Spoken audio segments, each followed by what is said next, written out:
Concentrated color correcting drops address the most common skin tone concerns. I'm going to show you how you can minimize and neutralize sallow tones in the skin. For this, I will be using the blue shade of the color drops. I'm going to show you how easy it is to correct sallow skin tones due to lack of sleep or being jet lagged. I will be using the concentrated color correcting drops in the blue shade to correct sallow tones in my forehead and on my cheeks. I also like to apply under my eyes to brighten dark circles. Shake the blue drops well and place 2 to 3 drops in the palm of your hand. Using the tips of 2 fingers, apply and blend on areas of concern.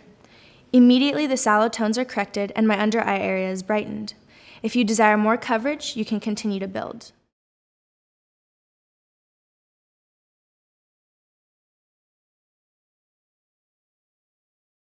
Now that I've corrected and neutralized my skin tone, I can move on to my next beauty step.